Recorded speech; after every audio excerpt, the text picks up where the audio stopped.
What's going on, guys? JSGC here, back again for another daily Manchester City transfer update. So before I do crack on with today's video, make sure, like always, if you are enjoying the content, then do subscribe to my channel. I'm going to keep you guys up to date every single day with all the latest City transfer news here on YouTube. So if you haven't already, do subscribe to my channel. It is free to subscribe. Also, don't forget social media links there in the description if you want to go and follow me on my Instagram, X and TikTok. Email also in the description too if you want to hit me up for any sponsorships for any videos or any general business inquiries. Don't forget to leave a thumbs up on the video. We're aiming for 300 likes, and also don't forget as well to get your thoughts in the comments below. Finally, this video is sponsored and brought to you once more by Honeywell Smart Lighting, where you guys can go and check out the Honeywell Smart Lighting F01 floor lamp. A fantastic light for you to go and check out, and it will help to improve your home setup as it comes to video online content creation. So if you do want to go and check it out,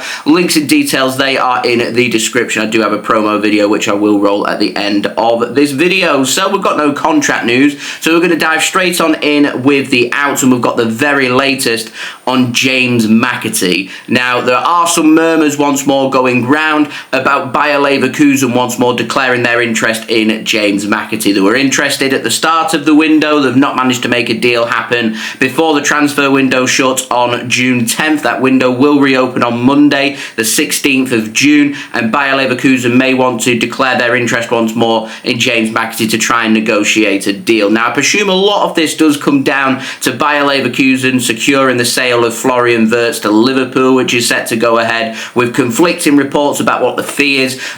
Sources in England are reporting that it's a flat fee, £100 million with £16 million in add-ons, whereas sources from the continent, including from Germany, they're suggesting that the fee is as high as £126 million. Regardless of what Liverpool are doing, it is going to free up some funds for Bayer Leverkusen to be able to go out there and spend some money and invest on their squad. And James McAtee is one of many players that Bayer Leverkusen are being linked with, and McAtee would be fitting a kind of profile that Bayer Leverkusen would be looking for, which is very much upcoming players who they can bring in for a really good price, give them time to develop, give them that game time, them starts that these young players are looking for, and if they end up being of high quality of what they're expecting, which if you're good enough to be produced from Man City's academy, and you're good enough to be securing loans into the Premier League with Sheffield United before, and you're good enough to be around the Man City first team squad at such a young age, at the age of 21, 22 years old, as what James McAtee is, and currently featuring regularly for the England under-21 side, Bayer Leverkusen are thinking to themselves that McAtee is very much a hot prospect when it comes to top English talent, so they're thinking that they may be able to secure that transfer once more. Now, they do have some competition. I know that interest from Stuttgart's gone pretty cool in Germany. There is still interest from Eintracht Frankfurt, and there is some Premier League interest in James McAtee as well. Man City are believed to be asking for around £20 to £25 million for James McAtee. I imagine there will be some willingness for clubs to negotiate that down from the fact that James McAtee now has 12 months left on his City contract and isn't interested in renewing his Manchester City contract. So that price could come down. We were reporting last week that Manchester City were even prepared to come down to around £16 million, but I think Man City would probably want some bonuses included on that, including a pretty good sell-on fee. And I think if I was in charge at City, if City were to receive an offer, I mean, you guys might disagree with this, but if we was to get £10 to £15 million for James McAtee, I'm certain that if he's as good as what everybody thinks he's going to be, if you accept less but slap a really big sell-on fee on James McAtee, then I'd be willing to accept a much smaller fee for him. So let's say between £10 and £15 million,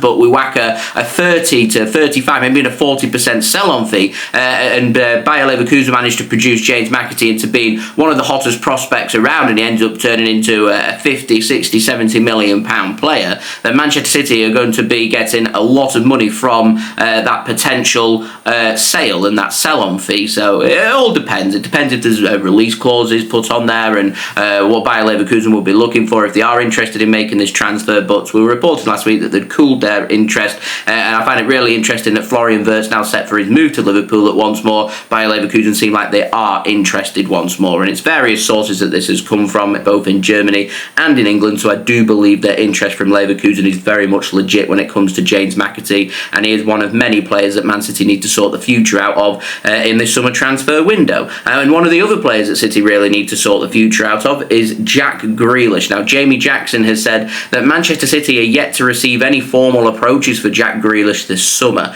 Hugo Viana's asking for £50 million for the near 30-year-old English attacker. He turns 30 in September. He has 2 years left on his Manchester City contract and he earns around £300,000 a week. So this will be an incredibly difficult sale for Manchester City to secure, and it stinks of a loan here. I do feel like for Jack Grealish, in the best interest of Jack Grealish, in particular heading into a really big World Cup year with him wanting to be on the plane with the England national team to the World Cup in North America next summer, the only way he's going to be able to secure that, I feel, is through a permanent transfer. You run the risk when you're a loan player, in particular, it'll more than likely be to another Premier League team. They're probably not going to want to utilise Jack Grealish unless there's a really good purchase option in there. So that's either an option to buy for a really cheap deal, or Manchester City put some kind of obligation to buy, which I wouldn't be completely against. If Man City are more than likely going to have to chip in towards Jack Grealish's wage. So if we're to pay, let's say, 30% of his wage, but we manage to get an obligation to buy on a loan to Tottenham Hotspur, who are linked, or Newcastle United, or whomever it may be, then it's not the end of the world. As long as we're securing that sale and there's a guarantee that Jack Grealish will be able to get that move for the sake of himself and for everybody else, then you've got to pursue and try and make that happen. I highly doubt that with the wage that Jack Grealish is asking for, that we're going to be able to get £50 million for him. I highly doubt that. I think the fee would have to be much smaller to tempt clubs into wanting to try and buy Jack Grealish because of how expensive his wage would be and how expensive the transfer fee would be. So this becomes an incredibly difficult transfer to sort out. And Jack Grealish, of course, not going to the Club World Cup, has got a bit of time here to go on holiday, relax, and try and get things sorted over the next 4 to 6 weeks. But I just don't see how he gets back into the Manchester City squad, unfortunately. And it's all just a little bit of a sorry end for a fantastic person who's been a real good servant for Manchester City. And yeah, it's just a real shame. I really wanted it to work for Jack Grealish, and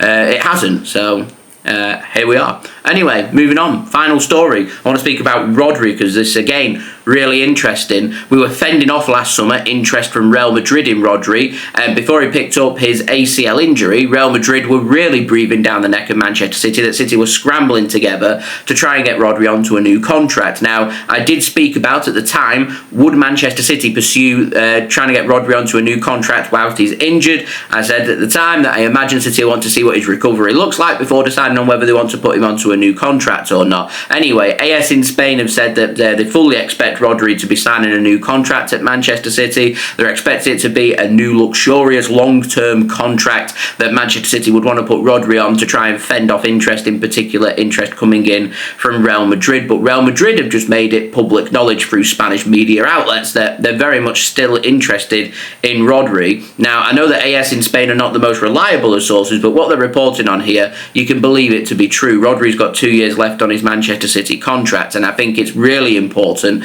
I'm not saying that a transfer is going to happen this summer, but if we prolong this and this goes on for another 12 months and we end up getting Rodri into the last year of his contract, and he ends up getting the phone call coming in from Real Madrid where they're prepared to make him their main man in midfield, which, let's face it, Rodri's more than capable of being that player, then heads start to turn and it becomes very difficult to fend that interest off. So rather than it get that late and we allow things to get that far, I think it's really important, and I think one of the best bit of business that Manchester City could do this summer is tying Rodri down to a long-term contract.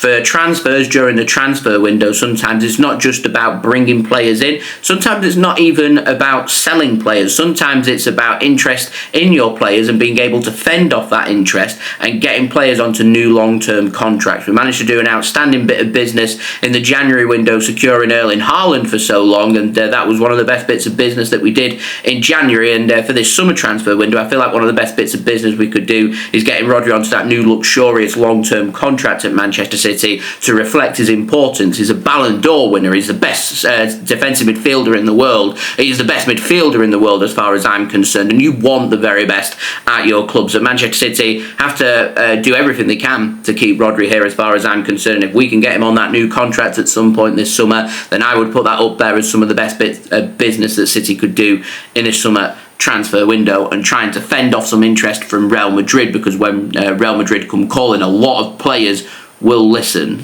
So we've got to think about that and we've got to deal with that. So that has been today's transfer update. If you did enjoy this video, please do leave a thumbs up. 300 likes is the aim. Also, don't forget as well to get your thoughts in the comments below. Do subscribe if you're new around here. Press that red button, press the bell and put your push notifications on. It is free to subscribe. We're on that push now to 45,000 subscribers, less than 400 subs away, so any help towards that would be great. Also, don't forget as well to go and check out my social media links, including my X, Instagram and TikTok. They're all in the description, along with my email if you want to hit me up for any sponsorships for any videos or any general business inquiries. And finally, this video is sponsored and brought to you by Honeywell Smart Lighting. Have you ever wanted to be a content creator and you're looking to take your setup to the next level?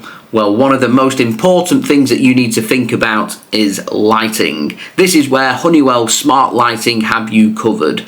The Honeywell F01 floor lamp is designed to give you smart, convenient and efficient lighting for your videos as well as everyday life. The lamp features certified eye protection performance with the colour rendering index and no visible light flicker to make filming both comfortable, and it will also give you that professional look that you want in your videos. It can be used for everyday life, whether that be in your living room, a work from home space or a studio. The light is easy to set up, easy to use and comes with a remote control too, so you can toggle with the settings and set the light up to however you please for that day. You want to focus? The light has you covered. You want to chill? The light has you covered. You want to create videos with high quality lighting? The lamp has you covered. So go and check out Honeywell Smart Lighting and their F01 floor lamp. The link is in the description of this video, and anyone that checks out the lamp using my link in the description does help to support the future content created here on my channel. And a big thank you to Honeywell Smart Lighting for sponsoring this video. Do go and check them out. Links and details there in the description, and I'll see you all real soon for the next one, religiously tomorrow for the next daily Manchester City transfer update. So I've been JSGC. Thank you everyone for watching. I hope everyone is safe and well. Peace. Ciao for now.